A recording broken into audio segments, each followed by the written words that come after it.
Job chapter 40 verse 8. Wilt thou also disannul my judgment?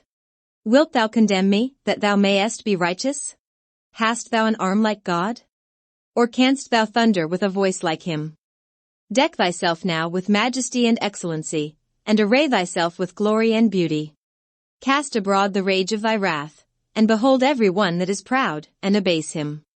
Look on every one that is proud, and bring him low, and tread down the wicked in their place. Hide them in the dust together, and bind their faces in secret. Then will I also confess unto thee that thine own right hand can save thee. Behold now Behemoth, which I made with thee, he eateth grass as an ox. Lo now, his strength is in his loins, and his force is in the navel of his belly. He moveth his tail like a cedar, the sinews of his stones are wrapped together. His bones are as strong pieces of brass, his bones are like bars of iron. He is the chief of the ways of God, he that made him can make his sword to approach unto him. Surely the mountains bring him forth food, where all the beasts of the field play. He lieth under the shady trees, in the covert of the reed and fens. The shady trees cover him with their shadow, the willows of the brook compass him about. Behold, he drinketh up a river, and hasteth not, he trusteth that he can draw up Jordan into his mouth. He taketh it with his eyes, his nose pierceth through snares. Job chapter 41. Canst thou draw out Leviathan with a hook? Or his tongue with a cord which thou lettest down? Canst thou put a hook into his nose? Or bore his jaw through with a thorn? Will he make many supplications unto thee? Will he speak soft words unto thee? Will he make a covenant with thee? Wilt thou take him for a servant forever? Wilt thou play with him as with a bird? Or wilt thou bind him for thy maidens? Shall the companions make a banquet of him? Shall they part him among the merchants? Canst thou fill his skin with barbed irons? Or his head with fish spears? Lay thine hand upon him, remember the battle, do no more. Behold, the hope of him is in vain, shall not one be cast down even at the sight of him? None is so fierce that dare stir him up, who then is able to stand before me? Who hath prevented me, that I should repay him? Whatsoever is under the whole heaven is mine. I will not conceal his parts, nor his power, nor his comely proportion. Who can discover the face of his garment?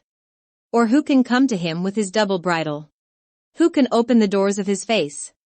His teeth are terrible round about.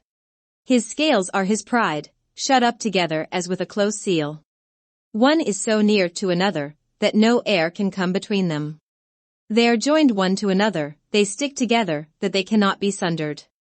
By his sneezes a light doth shine, and his eyes are like the eyelids of the morning. Out of his mouth go burning lamps, and sparks of fire leap out. Out of his nostrils goeth smoke, as out of a seething pot or cauldron. His breath kindleth coals, and a flame goeth out of his mouth. In his neck remaineth strength, and sorrow is turned into joy before him. The flakes of his flesh are joined together, they are firm in themselves, they cannot be moved. His heart is as firm as a stone, yea, as hard as a piece of the nether millstone. When he raiseth up himself, the mighty are afraid, by reason of breakings they purify themselves. The sword of him that layeth at him cannot hold, the spear, the dart, nor the habergeon. He esteemeth iron as straw, and brass as rotten wood. The arrow cannot make him flee, sling stones are turned with him into stubble. Darts are counted as stubble, he laugheth at the shaking of a spear. Sharp stones are under him, he spreadeth sharp pointed things upon the mire. He maketh the deep to boil like a pot, he maketh the sea like a pot of ointment. He maketh a path to shine after him, one would think the deep to be hoary. Upon earth there is not his like, who is made without fear. He beholdeth all high things, he is a king over all the children of pride. Job chapter 42.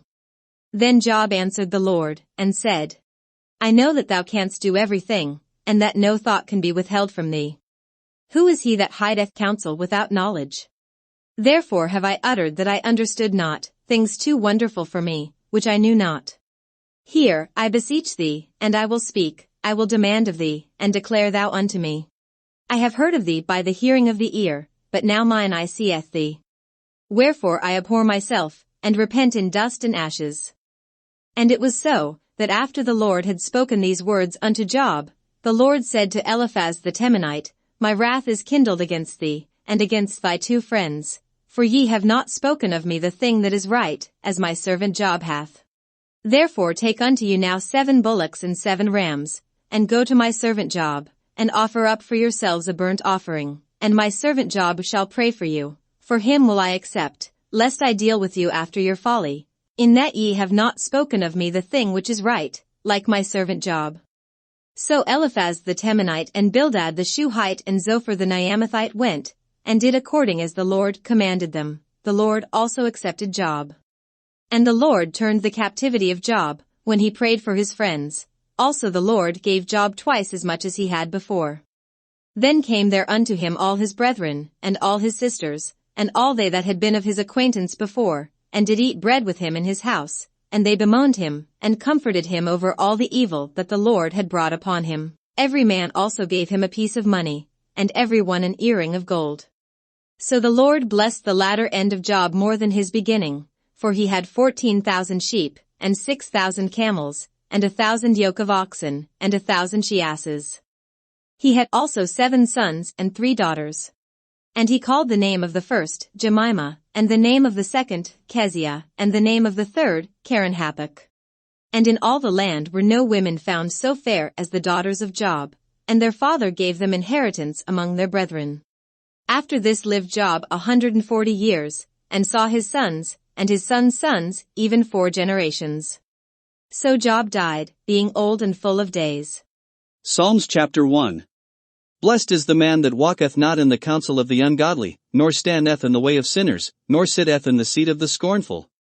But his delight is in the law of the Lord, and in his law doth he meditate day and night. And he shall be like a tree planted by the rivers of water, that bringeth forth his fruit in his season, his leaf also shall not wither, and whatsoever he doeth shall prosper. The ungodly are not so, but are like the chaff which the wind driveth away. Therefore the ungodly shall not stand in the judgment, nor sinners in the congregation of the righteous. For the Lord knoweth the way of the righteous, but the way of the ungodly shall perish. Psalms chapter 2. Why do the heathen rage, and the people imagine a vain thing? The kings of the earth set themselves, and the rulers take counsel together, against the Lord, and against his anointed, saying, Let us break their bands asunder, and cast away their cords from us. He that sitteth in the heavens shall laugh, the Lord shall have them in derision. Then shall he speak unto them in his wrath, and vex them in his sore displeasure. Yet have I set my king upon my holy hill of Zion. I will declare the decree, the Lord hath said unto me, Thou art my son, this day have I begotten thee. Ask of me, and I shall give thee the heathen for thine inheritance, and the uttermost parts of the earth for thy possession. Thou shalt break them with a rod of iron, thou shalt dash them in pieces like a potter's vessel. Be wise now therefore, O ye kings, be instructed, ye judges of the earth. Serve the Lord with fear, and rejoice with trembling. Kiss the Son, lest he be angry, and ye perish from the way, when his wrath is kindled but a little. Blessed are all they that put their trust in him.